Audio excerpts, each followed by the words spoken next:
Hi குட்டீஸ், இன்னைக்கு டே உங்களுக்கு சூப்பராக போயிருக்கும்னு நினைக்கிறேன். காட்நைட் ஸ்டோரிஸ் அப்படின்ற நம்ம எபிசோட் மூலமாக லூர்து மாதா பெர்னதத் அம்மாவுக்கு காட்சி கொடுத்தவற்றை பற்றி பார்த்துட்ருக்கோம். முதல் காட்சி 1858ஆம் ஆண்டு பிப்ரவரி மாதம் 11ஆவது நாள் வியாழக்கிழமை அன்னைக்கு கிடைச்சிது. மேரி அத்வானத், ஜேன் அபதி, பெர்னதத் 3 பேரும் விறகு பருக்கிறதுக்காக போகிறாங்க. அங்கே மசாபியல் குகையில் பெர்னதத்துக்கு மட்டும் நம்ம லூர்தம்மா காட்சி தராங்க. இரண்டாவது காட்சி பிப்ரவரி மாதம் 14ஆவது தேதி அன்றைக்கு ஞாயிற்றுக்கிழமை திருப்பலி பூசை முடிஞ்ச பிற்பாடு பெர்னதத்தோட ஃப்ரெண்ட்ஸ் பெர்னதத்தை கூப்பிட்டுக்கிட்டு குகைக்கு போகிறாங்க. அங்கே பெர்னதத் பரவச நிலையை அடைகிறாங்க மாதாவினுடைய காட்சியை பார்த்ததுனால. அது இரண்டாவது காட்சி. இன்றைக்கு நம்ம மூன்றாவது காட்சியை பற்றி பார்க்க போகிறோம். அது நடந்தது பிப்ரவரி மாதம் 18ஆம் தேதி வியாழக்கிழமை. திருப்பலி பூசை முடிஞ்ச பிற்பாடு ஒரு சுமார் 7 மணி இருக்கும். பெர்னதத் கெபிக்கு புறப்படுறாங்க. அவங்களோட அந்த ஊரில் இருந்த மதிப்புக்கும் மரியாதைக்கும் உரிய 2 சீமாட்டிகள் சேர்ந்து போறாங்க. பணக்கார பெண்களை சீமாட்டிகள்னு தமிழ்ல சொல்றது வழக்கம்.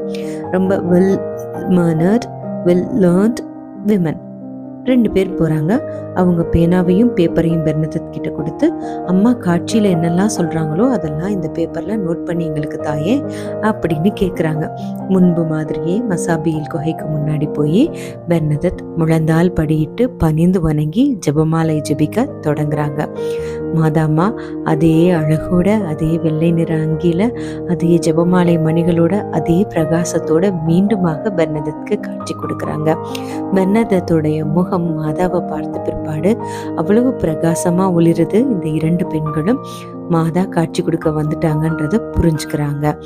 அப்போ பெர்னதத் சொல்றாங்க, நான் நீங்க என்ன காட்சி கொடுக்குறீங்களோ அதை நான் இந்த பேப்பர்ல எழுதணும்னு சொல்லிட்டு இவங்க 2 பேரும் என்ன கேட்டுக்கிறாங்கம்மா அப்படின்னு சொல்றாங்க. மாதாம்மா ஒரு அழகான புன்னகைய பெர்னதத்தை நோக்கி வீசுறாங்க. சிரிச்சிட்டு, நீ எதையுமே பேப்பர்ல நோட் பண்ண வேண்டிய அவசியமே இல்லை. நான் சொல்றது எதுவுமே உனக்கு கடைசி வரைக்கும் மறக்காது.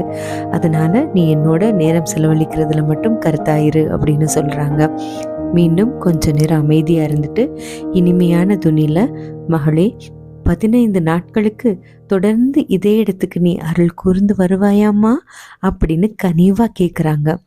தன்னிடம் அந்த அம்மா இவ்வளவு கெஞ்சி கேட்பதை எண்ணி பார்த்து பெர்னதத் மெழுகு போல உருகிட்டாங்க. இந்த காட்சியை பற்றி பின்னாடி விவரிக்கும் போது என் உள்ளமெல்லாம் நெகிழ்ந்து போச்சு. உள்ளத்துல தெய்வீகமான ஒரு உவகை ஊற்றெடுத்து பொங்கி வழிந்தது அப்படின்னு ஷேர் பண்ணிக்கிறாங்க. இந்த கேள்வி கேட்ட உடனேயே பெர்னதத் வணங்கி, ஆமா, நீங்க விரும்புவது போல 15 நாட்கள் தவறாம நான் வருவேன் அப்படின்னு வாக்குறுதி கொடுக்குறாங்க. இதை கேட்டு மகிழ்ந்த அம்மா பெர்னதத் கிட்ட அவங்களுடைய வாழ்க்கையை பற்றி ஒரு ரகசியத்தை சொல்றாங்க. மகளே, உன்னை இந்த உலகத்துல பாக்கியவதியாக ஆக்க மாட்டான், ஆனா மறு உலகத்துல உன்னை பாக்கியவதியாக ஆக்குவேன் அப்படின்னு நான் உனக்கு வாக்குறுதி தரேன் அப்படின்னு சொல்றாங்க. இதை கேட்டதும் பெர்னதத் அம்மாவினுடைய முகத்தை பார்த்துட்டு இந்த உலகத்துல அவங்க படப்போற துன்பத்துக்கும் துயரத்துக்கும் அன்னைக்கே தயாராயிட்டாங்க. ஏன்னா வாக்குறுதி கொடுத்தது ஒரு தெய்வீகமான தாய். அந்த தாய் மறு உலகத்துல தன்னை மகிமையா வச்சிருப்பாங்க அப்படின்ற நம்பிக்கையினால இந்த உலகத்துல ஏற்படக்கூடிய துன்பங்களையும் துயரங்களையும் தாங்கிக் கொள்வதற்கு பெர்னதத் அன்றைய தினமே தன்னுடைய மனதை தயார்படுத்தி வச்சுக்கிட்டாங்க. இன்னும் சிறிது நேரம் கழித்து மாதாம்மா அந்த 2 சீமாட்டிகளையும் உற்று நோக்குறாங்க.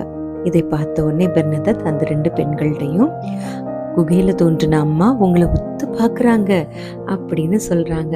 அதை கேட்ட உடனே அந்த பெண்களுக்கு பெருமகிழ்ச்சி உண்டாகுது. இப்படி அந்த பெண்களை பார்த்தவனமாக மாதாம்மா மறைஞ்சு போயிடுறாங்க. இப்படித்தான் அன்னை நம்ம ஒவ்வொருத்தரையுமே உத்து உத்து பாக்குறாங்க. நம்ம துன்பத்திலையும் துயரத்திலையும் வேதனையிலையும் பல்வேறு சோதனைகளிலையும் நம்ம அல்லல் பட்டு இந்த உலகத்துல கஷ்டப்பட்டுக்கிட்டு இருக்கும்போது மாதாவை நோக்கி நம்ம ஜெபம் செய்தோம் அப்படின்னா இதே வாக்குறுதிய அம்மா நமக்கும் தர்றாங்க. மறு உலகத்துல உன்னை நான் மகிமையா வைத்திருப்பேன் அப்படின்னு சொல்லி. அதனால அம்மாவை நம்பி அம்மா கிட்ட ஜெபமால ஜெபிப்போம். 4வது காட்சி ஒரே தான் சேர்த்து பார்த்ததெல்லாம் தானே. பிப்ரவரி மாதம் 19ஆவது நாள், அதாவது 3வது காட்சிக்கு மறுநாள் வெள்ளிக்கிழமை 4வது காட்சி நம்ம பெர்னதத் அம்மாவுக்கு கிடைக்குது. அது எப்படி? காலையில் திருப்பலி பூசை முடிஞ்ச பிற்பாடு ஒரு மணி போல் பெர்னதத் கெபிக்கு புறப்படுறாங்க. இன்னைக்கு பெர்னதத்தோட கூட போனது யார் தெரியுமா? அவங்களோட அம்மா லூயிசா சூபிருஸ். அவங்க அம்மா லூயிசா சூபிருஸ், அத்தை பெர்னாட் காஸ்ட்ரோ, மேடம் மில்லட் அப்படின்ற பெண்கள், இன்னும் சில பல பெண்களும் சேர்ந்து மசாபியல் குகைக்கு பெர்னதத்தோடு சேர்ந்து போகிறாங்க. பெர்னதத் கூடவே போய் அவங்களும் பெர்னதத் செய்வது போலவே முழங்கால இருந்து ஜெபமாலை ஜெபிக்க ஆரம்பிக்கிறாங்க. பெர்னதத் தனியாக இருந்து மசாபியல் குகைக்கு முன்னாடி வணங்கி ஜெபமாலை ஜெபிக்க ஆரம்பிக்கிறாங்க. தன் மீது சிலுவை அடையாளம் வரைந்து ஜெபமாலை ஜெபிக்க ஆரம்பித்த சற்று நேரத்தில் பெர்னதத்தோட முகம் பூரிப்பால் மின்னுது. இதை பார்த்து சுற்றி இருக்கிற எல்லாரும் புரிஞ்சுக்கிட்டாங்க, அம்மா குகையில் தோன்றிட்டாங்க அப்படின்னு.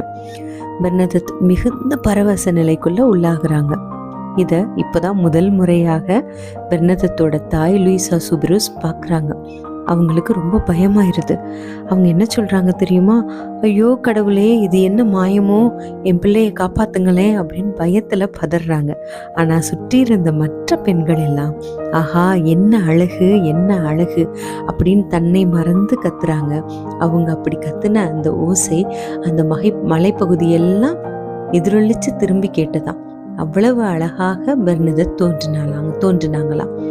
மாதாம்மாவை பார்த்த பெர்னதத்தே அவ்வளவு அழகா இருந்தாங்கன்னா மாதாம்மா எவ்வளவு அழகா இருப்பாங்க, எவ்வளவு பிரகாசமா இருப்பாங்க. அதை நினைச்சு பார்க்கும்போதே ரொம்ப சந்தோஷமா இருக்குல்ல. எனக்கும் கூட மாதாவை பார்க்கணும்னு ஆசையா இருக்கு, உங்களுக்கும் ஆசையா இருக்கும் தான். அதனால தினமும் நீங்களும் பெர்னதத் அம்மா செய்தது போலவே ஜெபமாலை ஜெபிச்சுட்டு தூங்குங்க. உங்க கனவுகளையும் மாதாம்மா தோன்றி அவங்களுடைய அருளுரையை உங்களுக்கும் கொடுப்பாங்க. All the best. God bless you. Good night.